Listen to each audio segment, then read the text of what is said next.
Welcome to The Real Story with Adam and Sherry. I'm Adam Hamalian, And I'm Sherry Hutchens. and this is where we talk about all things real estate, mainly for our clients, some for our colleagues, and mainly because we just like to hang out with each other. We are excited. We're going to introduce in a few minutes our special guest for this episode, but we'll get into that introduction in a bit. Sherry, why don't we do a little recap on what's happening in the market here in Contra Costa County?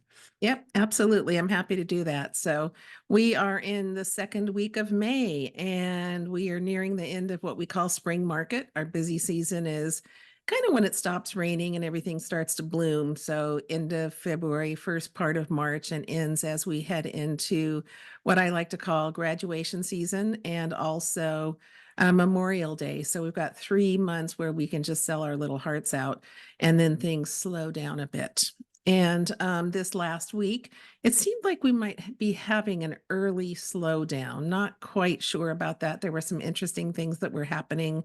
We had a client who was interested in a house in Concord, and we were sure it was going to get multiple offers, and she's not really able to compete with multiple offers. So we sat back and let everybody else, jump into the fray. And it turns out that they only got one offer under list, was cash non-contingent, but still under list, and they were expecting it to go over. So they didn't accept that offer, and they put it back on or kept it on the market and did a open house over the weekend. Meanwhile, we jumped in and made also a lowball offer, which they did not accept.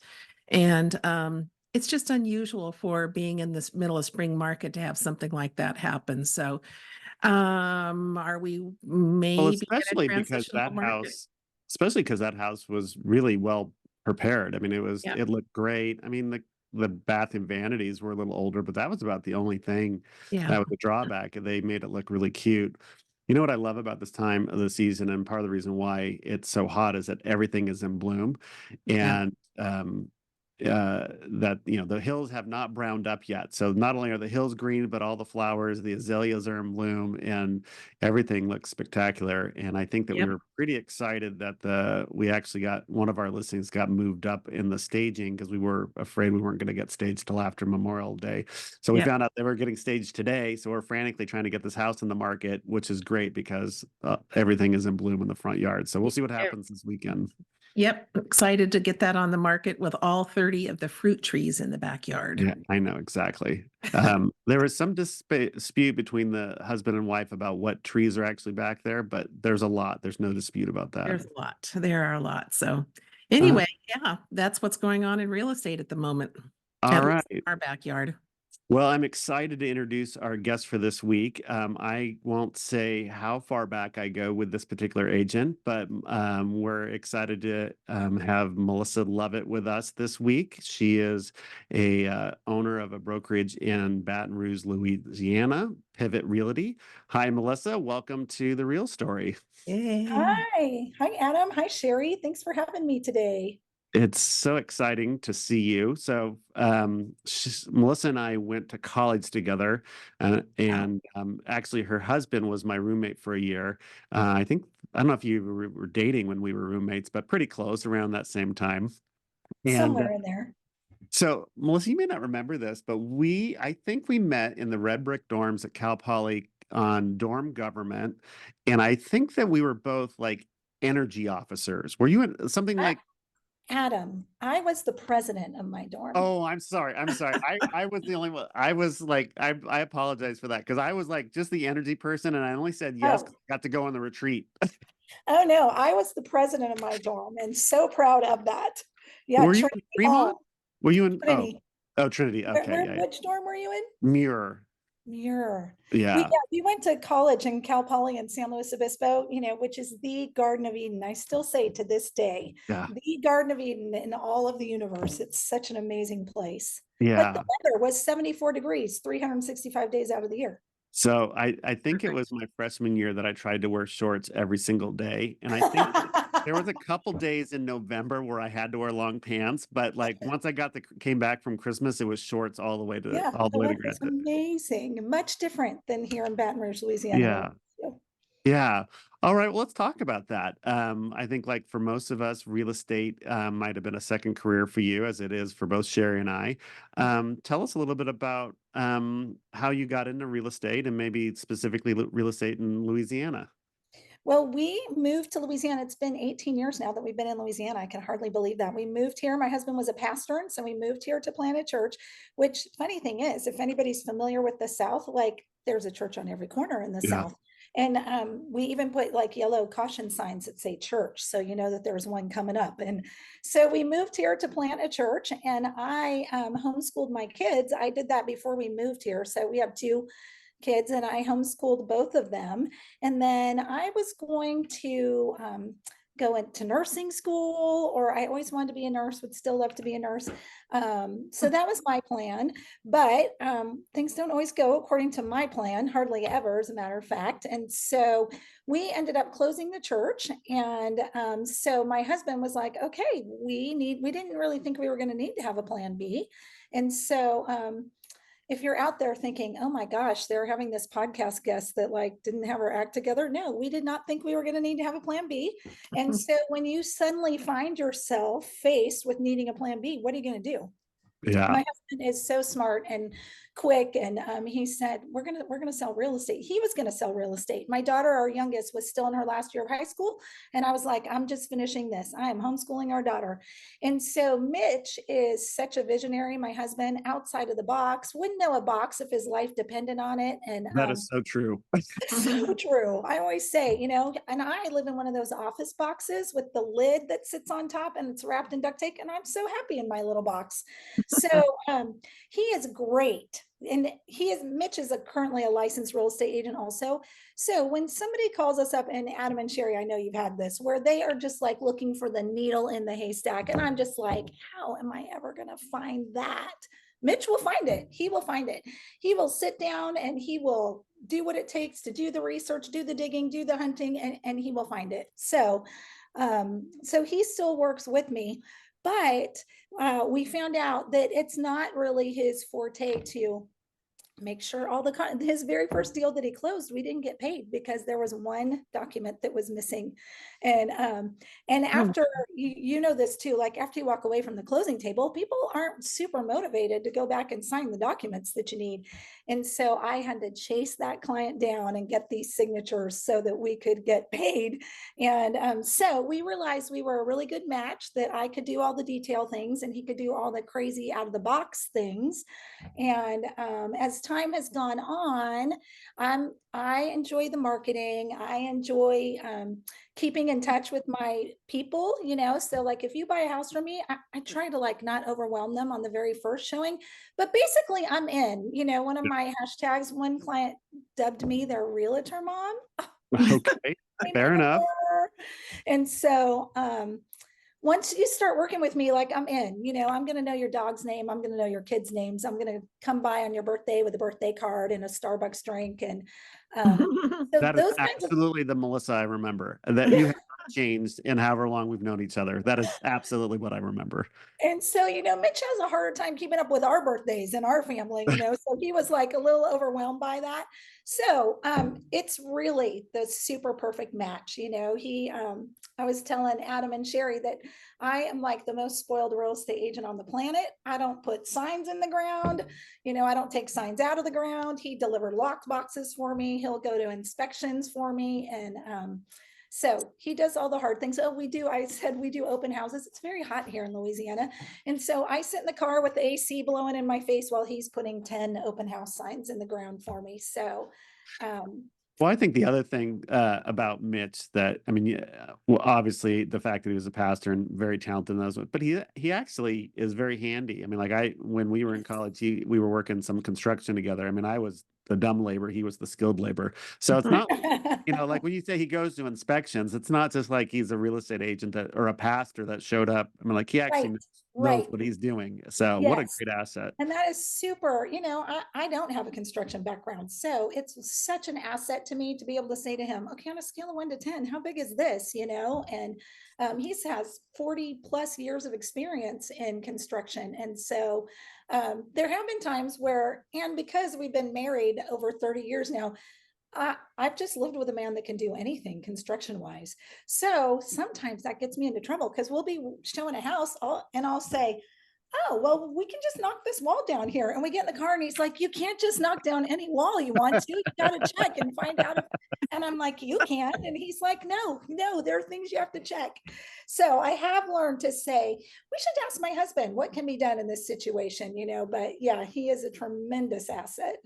Perfect. Well, so tell me a little bit then about, so you worked as an agent and maybe Mitch some with you, but in the last year or so, you opened your own brokerage, Pivot Realty. Why don't you tell us about that transition? I mean, I know that part of all of us that do real estate, we like being our own boss. So I'm sure that's part of the narrative, but maybe you could tell us a little bit like why for you. Right. Well, that we just had our 1 year anniversary last week. And so that was the visionary Mitch also saying you should do this. And I have just found you're right. I love being my own boss. I love being my own advocate. It's great. But I have found that the laws behind real estate, especially in Louisiana, are not super agent friendly. And so it's a tough job. And I feel like agents need to feel secure in what they're doing. And I feel like they need to be valued and supported. So if you ask me what I like about being a broker, and there's a partnership of 3 of us. So I'm actually not the broker. My partner, Jonah, is the broker. So I'm an owner agent. Got it. And so I love working with agents and mentoring agents. Like I remember one time we had this meeting and we had to pick out office furniture and I was just like dying. And I'm like, pick out whatever chairs you want. I don't care. I don't care about the office chairs. Do whatever you want. Yeah. But one of the things that I'm most proud of, and it's a boutique brokerage, that's hard to say, a year old, but when we worked really hard on our agent agreement, which is like, basically your employee contract. We're independent contractors, but it's basically like what you agree to. So our goal was that a 6th grader could read this agent agreement and understand what it says. And ours is 4 pages long, I believe, rather than, 16, 17 pages. I mean, and it was reviewed by a lawyer and all that. So it's all good. But the things that really get me excited about owning a brokerage is that our agent agreement says that if you leave Pivot Realty, your listings go with you, which the state of Louisiana, the law is that the listings belong to the broker. And I understand that legally, but as the brokers, we can choose to let those listings go with an agent if they decide that they need to be in a different place. And I love that because then agents come in to work with us and they don't have to be careful. They don't have to be cautious. They don't have to be concerned. They know that if for whatever reason it's not a good match or they want to go somewhere else, that their clients go with them. And I love that. So not only for the agents, but for the clients, because anybody in real estate knows it's probably a 10% chance that you can ask a client where their real estate agent, what brokerage they're with, and 10% chance they might know where you are. All they know is that Adam is their real estate agent. Sherry is their real estate agent. They don't know what brokerage you're with. And so for us, that is the right thing to do for the client. And that is the right thing to do for the agent. So super excited to be in a position where we can change some of those things and make it just really beneficial for agents and clients. Yeah, those agreements are so important, and not just for clarity, but and I love that the posture that you and your partners have is that you're not adversarial with your agents, you're supportive and in helping them be the best version of themselves. And sometimes there is that broker agent relationship where it's adversarial, where the broker is dipping their hands constantly in the agent's pocket, including things like claiming clients. And so while I'm not surprised that that's the kind of business you'd be running. Sherry and I have a partnership agreement between us, and then again, and then obviously we have agreements with our broker. We have one very specific thing in our agreement that probably doesn't appear in anybody else's. And when the lawyer reviewed it, he said, "I don't think that's enforceable." Sherry, do you want to say what that unique? Oh, tell me. Is? Yes, I must laugh at all of Adam's jokes. That is so funny. That's so great. And it is written into it. And that is so great because our broker just had a baby, and he is so he won't let me come see her yet. Like, I mean, she's like 48 hours old. And Yeah. I'm so mad because I am like, I should have written in our broker agreement that any new babies in the Pivot family I get to see within 24 hours. Seriously, Sherry, I needed Exactly. to talk to you a month ago. That would have been great. you need to do Exactly. some implanting right now. This is the face of Auntie Melissa. She will care and love for you. She'll be your realtor mom, whether Yep. you know it or not. Absolutely. Yep. Yeah. Absolutely. Yeah. Yeah. So you mentioned a little bit about the closing table in Louisiana, and I think that's probably one of the ways that real estate's a little bit different from California to Louisiana. So maybe we'll both share a little bit from each side to kind of compare the differences. But Mhm. do you sit down at closing with the buyer and the seller at the same time and pass keys across, or what does closing look like? Yeah. Or We do sit down at the same time. I had an agent from Texas tell me when she came here, she was like, "You guys go to closings?" And I was like, "Are you kidding me? That's my favorite part. Yes, we go to closings." So yes, buyer and seller, and that's typically the first time the buyer and seller have met face to face. And yeah, we trade keys. We talk about, oh, this is something very different. We don't have sprinklers in Louisiana, so we don't talk you have about. humidity? We have humidity and we have lots and lots and lots of rain. Yeah, When we yeah. first moved here, we were like looking around for like the sprinklers, and we're like, where are the sprinklers? And like our neighbors just laugh, like, sprinklers? So, but yeah, that's when you talk about how does the pool work? How does the surround sound system work? But yes, are you guys face to face at closing? No. So we do everything we can to keep the buyer and seller as far apart as possible, Even at closing? even at closing. Well, our closing doesn't happen that way. It happens over about 5 to 7 day Oh, period. okay. Yeah, So buyer the signs their closing documents, including their loan docs. Seller goes in and signs their closing documents. We have a walkthrough on site at the house Okay. where questions get answered. Sometimes the seller comes to that appointment, not always. And Adam and I try to go to those signings for whichever client, whichever side we're representing. Right. And loan docs go back for a final review. And then the day before closing, all the money gets wired to the title company. And then on the last day, close of escrow, the deed gets recorded and we're closed. And we go out and deliver keys. So Wow. Well, that sounds like kind of a smart way to do it. I mean, there was one closing that we were there for 8 hours because it got flagged by the oh Federal no. Trade Commission. Like, it was this totally random thing. It got flagged by the Federal Trade Commission, and like nobody was talking and we had no idea what was going on. And we sat there for 8 hours and then we still didn't close. And it was Friday. So then we didn't close till Monday. Oh no. But yeah, there are times that we're like sitting there and I'm texting the title attorney, is there a problem? Because like she's gone and not coming back. And she's like, oh, waiting on funding. And you're just like, so that wow. seems like a pretty smart way to do it. So how is title and escrow handled? Because I know like in Georgia, lawyers handle the escrow. Do you have a Yeah, title and escrow company, or does a lawyer step in to do part of it's that? a title attorney. So there's a lawyer through the title company that handles the escrow account. Oh, So okay. yeah, All so right. great. Yeah.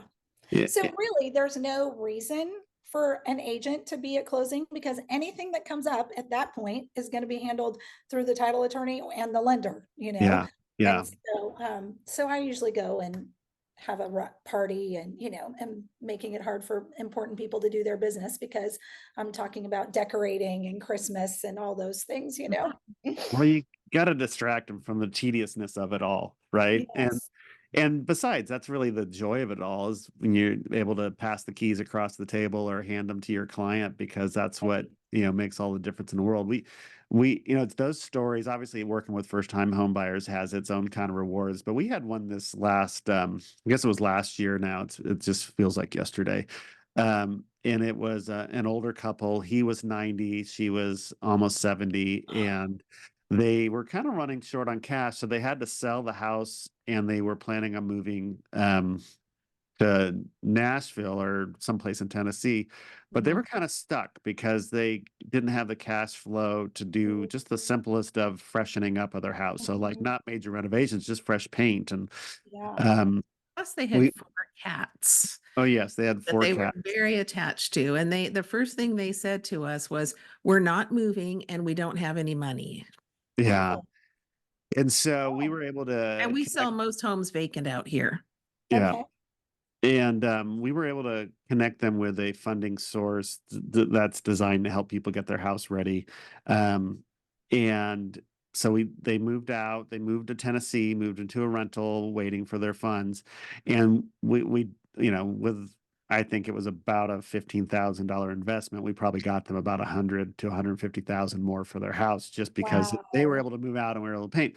And when they wrote our review, the wife wrote that Sherry and Adam helped make it possible for us to retire. And Yeah. I Oh, and it was yeah, like for all the ways that first time home buyers, I mean, like the tears in their eyes when you hand them their yeah, key when they never thought they could own their own. Yeah. I yeah, can't tell you how visceral that felt Yeah. to make a difference for somebody who was yeah, trying to retire and just kind of like they just needed a space to rest. And yeah. We I mean that's changed somebody's life just yeah, by selling their home. yeah. It So That's really so was an great. amazing thing. I got chills every time we talk about it. It's yeah. just a Yeah. really the reason we do what we do. So I could see sitting at the table where it's actually being signed and that's where it's Yeah. happening. Gotta be rich. Is there any good stories that you could share that like just fills your boat when you think about it? Yeah, I do love the first time home buyers. That is great. That's where I got my realtor mom hashtag. Yeah. I did have a similar situation with an older couple, and her husband had Alzheimer's, and Mm, he was getting out of the house at 3 o'clock in the morning, and mm, she was, it was a very stressful situation, and they were dear friends of ours, and so again, like that, I'll never forget that, just her being able to sell that house. And it was difficult. It was, after COVID and rates were increasing, and it was not an easy sell. And but it was just her birthday last week, and I took her a birthday card, and they built a house attached to their son's house. And mm. so now they're in this really safe environment, and yeah, just a game changer, Yep. just a game changer. Yeah. So I love that. I love Yeah. that. One of my favorite things to ask people, no matter what month of the year it is, but I always say, where are you going to put the Christmas tree? Um, let's think about this now. Where is this going to go? And that's one of the things that I love about real estate, because I have found that life is more challenging than I expected it to be. And, families are made up of great memories and really hard times, both those things, Yep. and we have a table that we've had for years. And I always say, I will never get rid of that table, because and it's terrible. Like if you came to my house for dinner, you would say, she really needs a new table. But on that table, there's, Sharpie marker from when my son in high school ran for teen pack governor, and there's a spot of varnish missing from the first time my daughter used nail polish remover and took the varnish right off my table. And there's yellow stains, there's from tiger lilies where the pollen fell off on Yeah. the table and stained my table, from my husband bringing me tiger lilies. Um, Wow. and there were a number of times around that table that it wasn't always pleasant, that there was fighting and arguing and yelling. But that table is who we are. And that is all us, the good, the bad, the tough, the great, the victories, it's Uh, all us. And that is what I love about helping people get into a home, is that you are giving them four walls to be themselves and to grow together as a family. And nothing beats that. Nothing beats that. I Mm. love that. I love that perspective. You're gonna have to take pictures of that table and send it to us. Yeah, they're pretty great. It's pretty great. That I mean, that's yeah. It's fun to think about all the ways that life shows up for us and ways whether we would choose it or not. But in Right. hindsight, it's a tapestry of who we are. Absolutely. Absolutely. Anything else about the Louisiana market that you think would be helpful for us Californians to know about? Yeah, I'm originally from California, and when we first moved here, I wasn't in real estate yet, but we were going to buy our first house. This was a long time ago, so it would be more now, but it was listed at $220,000. And I said to my real estate agent, yeah, we'll probably offer like two. And she just, her eyes bugged out of her head. And she said, people don't have $20,000 equity in their homes here. And I just was like shocked. Like I just didn't understand her at all coming from California. And now between after Hurricane Katrina in 2005 and then COVID, home prices have escalated and people do have bigger chunks of equity in their homes now, but nothing like California, New York, Florida, and so that's one of the things that we stress about our market is that Baton Rouge is a very stable market. We have about a 5 to 7, 8% growth year after year after year. And Wow. one of our agents works exclusively with investors, and she has several investors from California that invest in Louisiana, which I just think is fascinating. But it's a very stable rental market or investment market. Yeah. Not some of the highs and lows that we see on the East Coast and the West Coast. So that is very different from California to Louisiana, but we found it to be pretty beneficial. So you have to excuse my ignorance. I have no idea in relationship to the coast where Baton Rouge is. So like when you say Hurricane Katrina, like I mean, I know that it came well inland, but like, Yeah. so Melissa's mom grew up in Shreveport, and Oh, I've been to New Orleans. So those are my Yeah. only two reference points. Yeah, so you've been to the north and to the south. So Baton Rouge is probably, I think it's about 115 miles inland. So it takes us about an hour and a half to get down into the city. Hurricane Katrina, we had pretty serious wind. And then we had, now see, this is one you're going to find out I'm not a native because boy, those Louisiana natives, they know every hurricane, Oh yeah, I want right. to say it was Ida right after Katrina. And that one was worse for Louisiana than Katrina was because we lost power for like 5 days. So typically from hurricanes, we will lose power before anything else. But yeah, hurricane season's right around the corner, June 1st. The other really different thing about Louisiana real estate is, oh boy, we enjoy our parties here in Louisiana. Okay. You can find a reason for a parade for a whole lot of things. And when we moved here 18 years ago, our house was 3 weeks late closing, and every day it was something else. And one day they said that the title company was closed for Mardi Gras. And I'm like, what on earth is Mardi Gras? Well, now I'd be shot for saying what's Mardi Gras. Oh my But goodness, Melissa. I Even mean, I know about Mardi Gras. everything just shuts down, St. Patrick's Day, there's a parade, Mardi Gras, just there is parade after parade after parade. So that's very fun, but don't think you're going to be doing any business during those seasons because we take our parades very seriously. So I guess my last question about the difference is do you prefer earthquakes to hurricanes or hurricanes to earthquakes? Oh no, hurricanes by far, because they know they're coming like 3 weeks out. They start seeing them in the Gulf and they start talking about them, and they're coming. So yeah, I'll take a hurricane. I'm not sure about that for me. I like the free earthquake ride. Like I don't know what's coming. It's a big surprise. What Shakes about out. you, Sherry? What do you think? It only lasts a few seconds. I've lived here my whole life, most of my life. And, okay, they're a little surprising when the ground starts to move and the house starts to rattle, but it only lasts a few seconds. I was in the 1989 earthquake. I was in the city, I worked in the city at the time, and it was a little unnerving because it went on for so long. Yes. But then it was over and, But then it wasn't. It kept shaking for like 4 or 5 nights. Well, that I have to say that night we didn't have any power and I couldn't get out of our parking lot until 9 o'clock at night because we were right by the Bay Bridge and all the cars that were trying to get onto the bridge or on the bridge had to stop because the bridge collapsed. And so they finally cleared that traffic around 9 and I had to drive home to my house out in the Richmond or Sunset District in the dark with no street lights and it was crazy. But then the aftershocks all night were 5 and 6. They were big No ones. Yeah. thanks. No thanks. I'll take the hurricanes.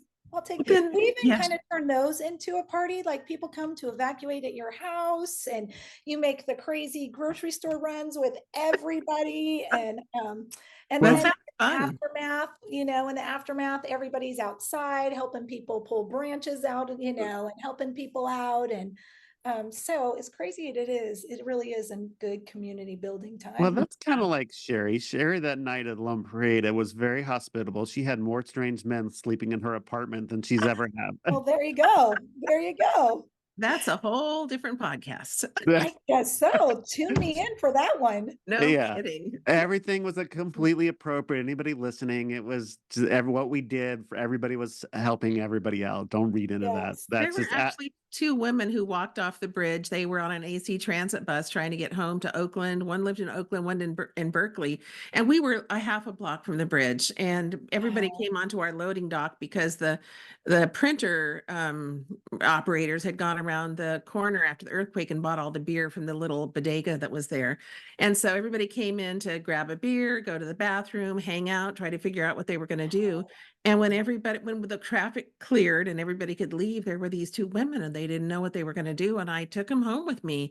And they Aw. spent the night at my house along with, at the time, my roommate and half of the NBC local affiliate crew who came and went all night because my old roommate was married to a reporter. So it was a busy night, but it felt very community based because I mean, I took these two women home. And the next morning drove across the Golden Gate Bridge to take them home. And it's funny, I often think I should have stayed in touch with them. We had this experience together, I don't even remember their names. But anyway, how often do you take somebody home to sleep at your house overnight that you have never met before? So it was fun. Well, Melissa, thank you so much for joining us for this episode of The Real Story. It's been fun to catch up with Yep. you It and has. Thank you. just see a little bit of what it's like to do real estate in Louisiana and to hear your brokerage story of owning your own brokerage. And no doubt that your enthusiasm and your partners must have similar enthusiasm. Otherwise, they would be crazy to partner with you because you got to keep up with that. But we wish you luck. Again, thanks for being on our show this week. And everybody, if you liked this version of The Real Story, be sure to like and subscribe and recommend it to your friends. And stay tuned next week for our next episode. Bye, everybody. Thank you.